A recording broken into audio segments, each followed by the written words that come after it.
So I'm not sure if you've been keeping up with the current video drama, but there has been some crazy stuff going on, and I'm going to be talking about it in this video, so stay tuned.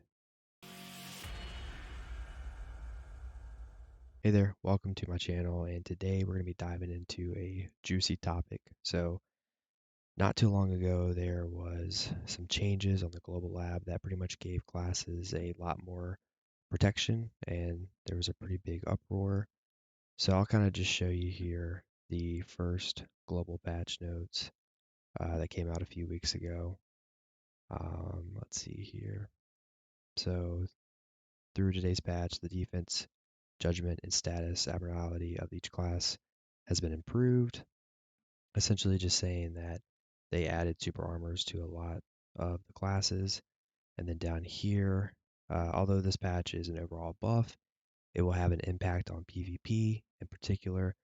I think that people who enjoy small scale battles such as 1v1 will be somewhat disappointed and concerned because many of the gaps during battle have disappeared.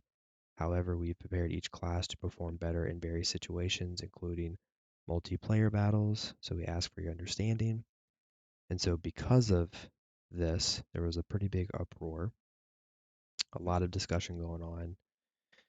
I believe the United Nations podcast kind of covered this, and then they came back with another second global patch notes the following week. And this one here uh, pretty much went into a little bit more detail and kind of just addressing any of the concerns.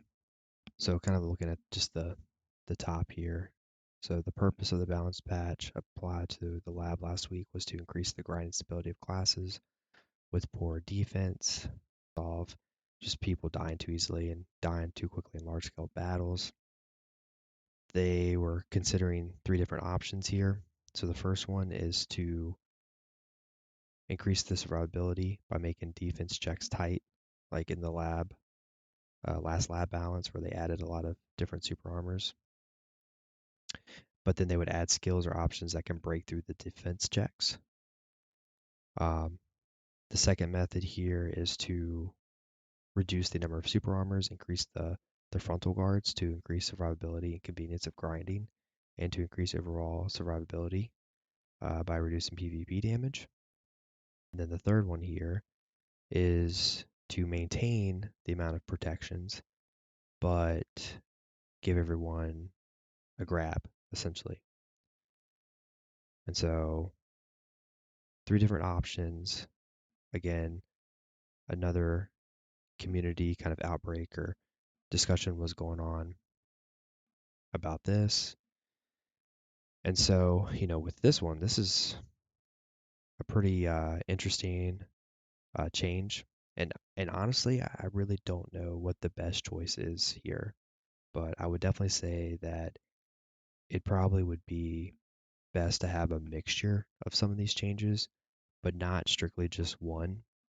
And it seems like option two here is what most of the community is picking right now. And like I said, I don't think just number two is the answer, right? Because then you're going to have these high mobility classes that can easily get behind you and take advantage and just be at the top with these changes. And so it's a difficult situation on what the best route is for the game.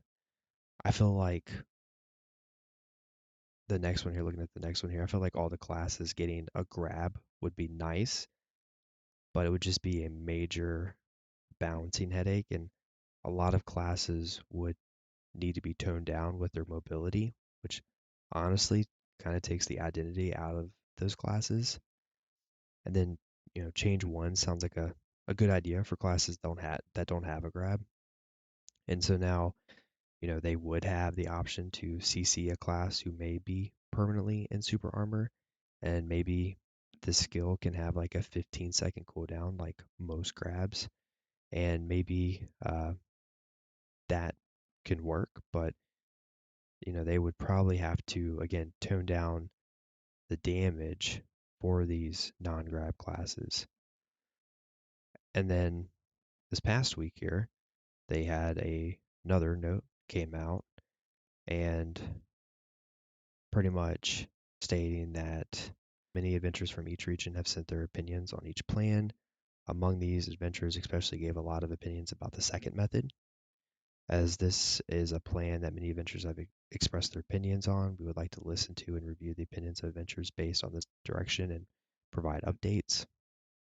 And then they go further to just say, of course, we are well aware that this direction is not a method that completely satisfies all adventurers, and so they'll continue just to listen and review carefully. And it finally looks like Pearl Abyss is actually listening to the community on these potential changes, and I think that's a huge step in the right direction.